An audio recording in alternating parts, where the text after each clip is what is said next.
And just before we highlight some of his stats, I do want to comment on something that Imp actually said in their post-game interview where he was, being thankful and super happy. The whole team was humble and thankful.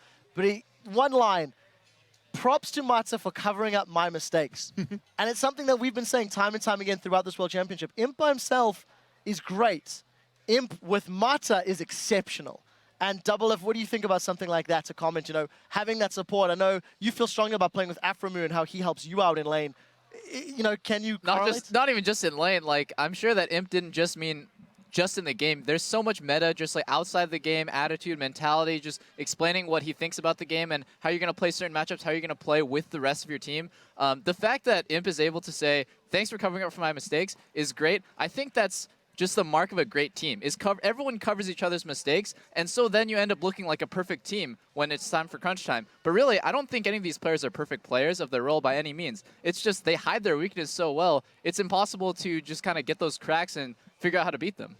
Yeah, and Mata was just, a well-deserved MVP award. And just some of his stats, he was placing 1.62 wards per minute. I've got my little Samsung ward right here in honor of Mata, but you can see his last 3 champions as well. Just coming out with an over 10 KDA in a tournament with this many games is pretty spectacular. But for me, what Mata is the best at is the lane swap. And the lane swap is the most complex strategic thing in League of Legends. There's so many different branching outcomes. And the way that he can create pressure on other lanes in a lane swap situation and still balance out and get his top laner ahead is absolutely extraordinary. And he does that while being part of a shot caller as well. So not only is he controlling what he's doing himself, he's probably guiding his teammates at the same time. If you look at his player cam, he is always talking in some way, shape, or form. So he's guiding his team, telling, okay, you're going to pull that lane right now. You're going to push that lane in a minute. I will be there. We're going to meet up and somehow get these wards deep in the jungle. Danny, you come over here. Danny's probably asking Mata to come as well. And it's having played that, having attempted that, and having failed so many times at it, it's really beautiful to see how well and how clean they're executing that. It's almost... You don't see any mistakes coming out of the early games in those lane swaps, except when they maybe get brawled or they get skirmished. But from like a strategic point of view, it is always awesome to see them play. Yeah, absolutely. Well, let's talk about one last player, the only member of the team who was not here last year. The mid laner that I like to say, no one expected to dominate. He was the mid laner that Samsung White needed. They definitely deserved him.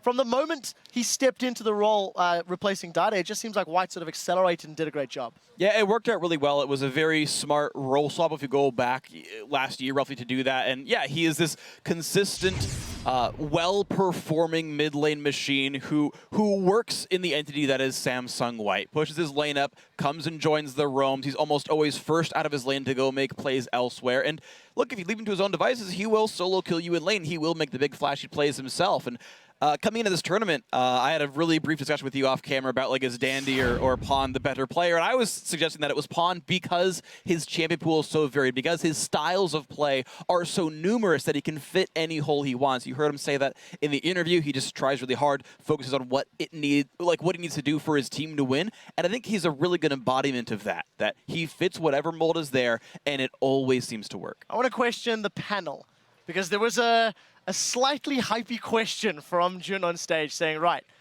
coming into this tournament, Pawn got a lot of hype for taking down Faker a couple times. Then after taking out Samsung Blue, he received Dade's jacket, absorbing all the powers that comes with it.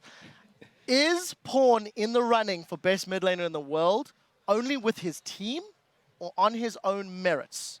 That's my question to the panel. Let's start with Double if you've got... I think it was, first off, I just think it was more Dade trying to get his jacket to absorb some of Pawn's skill. And the other thing I want to say he wanted it at the chair at Worlds. Pawn and Dandy worked really well together, I think, because they both adapt so well. Even in an interview, Pawn said, I know when to play aggressive, I know when to play defensive. It was kind of a bland answer, but it really does embody the way Pawn plays super well. This guy knows when he goes for solo kills, knows when to just get a CS lead and farm up on Orianna, for example, and knows when he needs to roam on like Fizz or Jace. He just has such a big variety of skills, and he seems to master it all. I've never seen him really mess up something spectacularly. He's so consistent, and he adapts to everything, so that's why he works well with Dandy.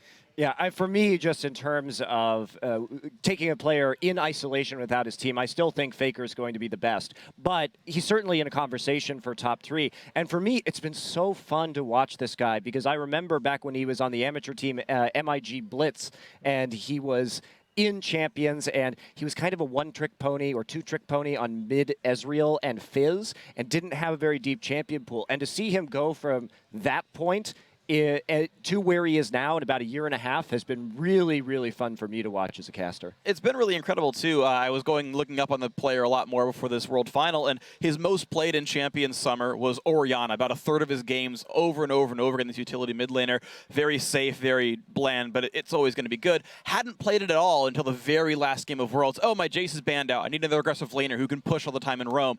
Guess I'll bring the Orianna back 17 games later. Like, doesn't have to rely on his most played from way back when. And again, it just shows this player can do whatever it takes to win time and time again. Diversification is something this team has done exceptionally well. We did briefly talk about Imp, but I think he deserves a little bit more focus here from us. He picked up the second most kills for an 80 carry at 105. He very noticeably walked up to Uzi during earlier stages of the tournament and actually said to him, while transitioning to the stage, I think you're the best 80 carry in the world. And, you know, on stage said, I'm made better thanks to Mata, etc. Crepo, share some thoughts on Imp and how he's impressed you or stepped out or stood out in your mind. I mean, Imp has been playing really solidly, and yeah, maybe he has to give up that throne to Uzi. We saw the solo kill in the 2v2 coming out of there, which is actually not a solo kill, it's a two-man kill, yeah, if I use the terms right. But Imp, he played well. He played the entire tournament. Good synergy with Mata, good synergy with the team. As an AD carry, sometimes you find yourself on another lane, like trying to farm or split push, and he's always in the right place at the right time. That actually shows when he plays Twitch. I think that highlights his game knowledge. He knows exactly when to stealth in, when to open up, and when you see that Twitch engage out of blue when nobody else expects it, that highlights for me a great AD carry because it shows that he understands exactly how far he can push it without getting caught. Well, I'm gonna bounce off your word highlight in particular because I do feel that sort of summarizes Samsung while we talked about the team, the individual players. They are your 2014 World Champions here, crowned in Seoul, Korea. Of course, there are the flags on the desk. Compliments, of course, of Samsung. And, you know, I agree. I think the guys deserve a round of applause. Cheers to everyone sticking out. I want to transition to something else that we have been doing and something we want to celebrate as well. Is everybody enjoying the show at home? Earlier, we asked you on Twitter, what has been your favorite moment from Worlds? We also asked the analysts, and here's what some of you guys have been saying. First one's from @Sleepless2. C9 almost successfully pulling off the base rush versus Samsung Blue. I kicked my chair back while standing up and yelling at my monitor. Doublelift, I know you got something to say about this. Let's check the play first, and then you can chime in after it. Gonna get one down. Spirit's taking so low. They're gonna keep on this one. They're gonna go down. Go for it. He's gonna go low. Tom's doing the jump. Go for the What? They're up. They're up. They're up. They're doing it. They're gonna dive in. They've cleared it. It's just absolutely insane. It just goes to show we're like the West really isn't that far behind of Korea. Just random thought. Just that split-second decisions like that and really tiny things can change the outcome of games. I mean, that Nexus was probably 1 or 2 seconds off from dying, and the fact that Cloud9 was able to make that decision is impressive. The fact that Samsung Blue was able to recover is even more impressive. I'm not so sure whether I would agree whether they're like so far behind Korea or not. I do think behind the second and third team of Korea, maybe. The average level of gameplay has gone up at Worlds for everybody, including the West. But if you look at how far White was ahead of everybody else, Korea managed to produce one team every year that's just on a completely next level. Right, that's what I was going to say, is Korea's produced the single best team in the world 2 years running, but the rest of the field is definitely very close, and that's what I look forward to every single time with the World Championship is there that God team every time, and how does the rest of it play out? Because it's always close. The thing that boggles my mind is you have Cloud9 that's probably the best performing Western team here at Worlds. You have Alliance go do a perfect game against Najee White Shield, then lose to Kaboom in a matchup that, truthfully, they shouldn't have lost. You know, on paper and statistically going in, the World Championship has just had tons and tons of surprises. Everybody stepping up at different times. And, you know, White, they're 3-0 against Blue. That was exceptional itself. Right, let's get the next tweet and we can carry on talking. This one comes from @Christina. Says, my favorite and most heart-striking moment was in Fnatic lost just 1 hit away from victory. Freak, I know you enjoyed those Nexus rushes as well. So let's see the play. One of the big damage dealers, Going's gonna make it in. Paquet's there. Here comes Cyanide as well on the end. They're focused on the Guardian Angel Lasagnas. Can Cyanide slip in as the spider at this one? God. Will they be able to get it? Paquet up from the Guardian Angel. A few more hits. Will this really happen? They did it again. Oh my God. They saved the Nexus. And I can't believe how close that was. So many things could have gone differently, just as the Cloud9 one. And I think that game would have meant they would have guaranteed a spot in the quarterfinals. Maybe they would have taken OMG's spot. They would have been the team to take down Shield. Maybe they could have beaten Royal Club. Maybe they could have gone back to their final. Like, so many what ifs for like a Rumble to going somewhere else or one more auto attack. Like, it sums up how close Worlds was this year. And also, if you step back and look at Fnatic, taking a game off Samsung Blue, also very surprising, extremely well executed, loads of single target spells, but then questionable play elsewhere. Fnatic traditionally doing so well in the international stage, but dropping the ball this year. Well, but that's what makes, you know, in a tournament like this, is that's consistency. You're going to have teams drop a game. It's extraordinary to have a team go through a tournament like SK Telecom K did in Champions Winter last year without losing a game. Like, that is virtually unheard of. When we have these group stages, it's very easy to drop a game, and it almost never happens that somebody's able to go through the entire way undefeated. But that's what sets you apart. That ability to make the most of those opportunities and just be that consistently good team. We'll have to see if some of the other Western squads can find some consistency before the next big international tournament. Right, our next tweet comes to it from at Zetsubo. He tweets, aside from the Kaboom win, Game 2 of Samsung White versus TSM with the Singed pick was a total surprise. Probably the one I enjoyed the most. Crepo, this was actually your favorite moment that we were talking about all fair. So let's pull a clip up. And Crepo, you talk us through some of the actions and some of the things that really impressed you about this play in this game. Yeah, basically, the beauty in this play was sometimes teams do something strategically that's just beyond my understanding. TSM actually initially invaded, and then White turned that around. Danny went all the way around, forced him off his blue buff, then went steal the enemy blue, went back to his blue buff. They somehow got teleport advantage as well. If you look at Dyrus, his TP is down right now. And then amazing, he feels forced to get his second buff here. Good patience by Danny, comes in, forces them out, and Looper, he's ready to TP in. And I never knew you could turn around and invade on your own buff into a 3 buff using a Singed who actually like went to proxy farm before actually the invade came out. Just all these little factors coming together showed you why White is absolutely the best team-playing team in the world right now. And while just at the end of the clip, we do see Pawn getting that 1v1 in Bjergsen. Only reason I want to highlight that is not only was the play and the teamwork fantastic, Pawn in an interview with Jet a little while ago was like, I really liked killing Bjergsen. He was very excited about that. I mean, Crepo, you're kind of a jerk. That was my favorite play, too. I really enjoyed that just because what I love the most about watching League of Legends is when we have a team that can do something that you've never seen before. That's the hallmark of truly great players, of truly great teams. There's no way they've been in this situation before. They think creatively so well on the fly, and they pull out a big, big team fight win like that. And that play actually made me like look back at Worlds last year and then think about like, is there a play like that? And yes, there was. There was SKT taking those 3 towers, 1 inhibitor with the elite spinaling, juggle, aggro, and just completely surprising the world. There was nobody that thought you could take 3 towers and an inhibitor at 14 minutes. Not on a professional level, definitely not on a world stage. And every year there has been like this one play that just boggles my mind strategically. How can you achieve that? How can you think about that? And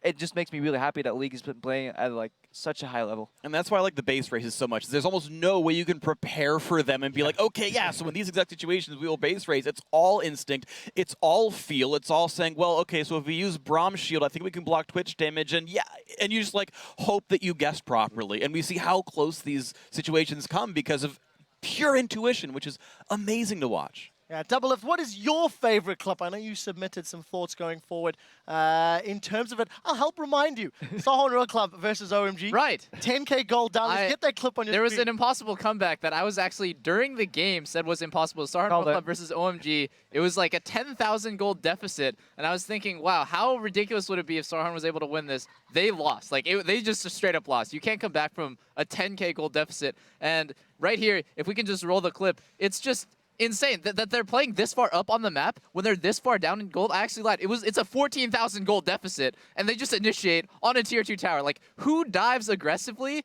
when not only are you outnumbered, but you're down like 13,000 gold, and they managed to come back just from this single play alone. And the fact that Instinct managed to somehow survive that, like going down to 1% and then back up, is just absolutely insane. Yeah, Fiddle's one of the first champions I ever started playing, and it's fun to see him played better than I've ever seen him played before. It was great. Speaking of champions playing better than I've ever seen him before, I want to talk about Uzi's Twitch. His series against EDG was a series where Double and I were like, All right, Uzi's the best AD carry in the world. That's undeniable anymore. If we can pull that clip up. He gets a quadra kill against Edward Gaiman to keep them alive, basically. And he just manages to find a way to turn this fight around. Back jukes a hook, doesn't quite dodge it, but his team is built around protecting him. The Janna shields are on point. And the big hallmark of Uzi, the way I can tell it's Uzi playing, is he flashes in for kills for like an auto attack. Like, there's not even extra CC he can provide. His W is on cooldown, but he's like, it's enough. I could chase him down. And he's always right. Mostly right, up until the finals. Manages to work out, of course, but no, you are right. I'm being an unfair. Talk about his decision-making. Uzi played phenomenally, and the number of times you see him flashing skill shots to survive and secure more kills on Tristana for resets is mind-blowing. I just want to see which 4 friends Uzi will bring to Worlds next year. Yeah, Pick me. The double AD carry team. Well, you know, for me, since Krepo stole mine, one of the things that I really enjoyed wasn't necessarily a flashy play, but it was the Akali lane swap by Looper on Samsung White against Samsung Blue. And why it's so impressive is that's an extraordinarily difficult champion to play in a lane swap situation, so you have to get this Akali some kills early. And the way they do that and the setup that they've got here, coming into the bottom side of the jungle, where they actually manage to make it work, is pretty awesome. And I guess we're not actually going to see any kills right there. Here we go. We're going to see a dragon. The highlights, yeah. It's the highlight of Looper's marathon, it's, man. It's my favorite part of League of Legends, walking around the jungle and out-rotating your opponent without any kills whatsoever. I mean, this is the cool thing about his play around Akali. I think actually Akali is a little bit more level-based than gold-based. You can see this by looking at her builds. They're usually very utility-focused. She doesn't need items to crash, and then shows up and crashes. And I guess the whole point of that is just illustrating that despite Looper not being in lane getting CS, they still find ways to keep him relevant. Get the dragon, teleport down, get the double kill.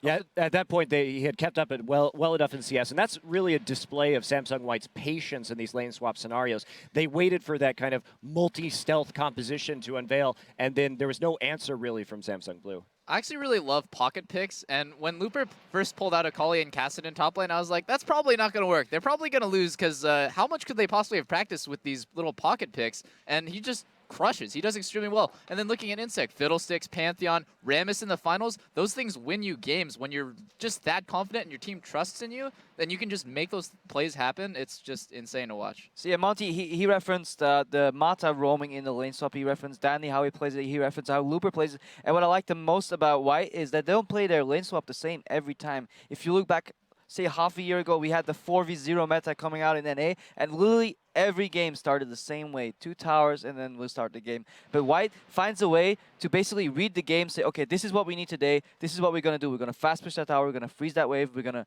roam to the other side of the map. We're going to 4-man deny somebody off a turret. And they use all those different strategies in exactly the right cases, and they rarely, if ever, get behind from a lane swap. And that highlights a really good strategical team. Yeah, and Double F, I want to bounce off what you said about the pocket picks. And my read on this as well is Samsung White are one of the few teams who actually react to and look at the metagame properly. The metagame is what everyone else is playing. It's up to you to play what you want, knowing everyone else plays these 4 champions in these 5 roles, and saying, yes, when you play Maokai, I will play Singed. I don't cast spells in lane. I don't give you sap magic, so I'll out-sustain you and out-damage you. Wonderful pick. Makes a whole lot of sense. You expect Maokai to come through. Akali against Kayle is just a very good counterpick matchup. Knows a champion will come through by his 2 major opponents, the 2 Korean top laners he would be facing against, were both Kayle players, has Akali ready. Down the line, these guys have prepared these types of champions that work in these types of scenarios. The Rammus and Pantheon that we saw from Insect in this finals work very well against ward control because they both bypass wards by either lane ganking or skyfalling.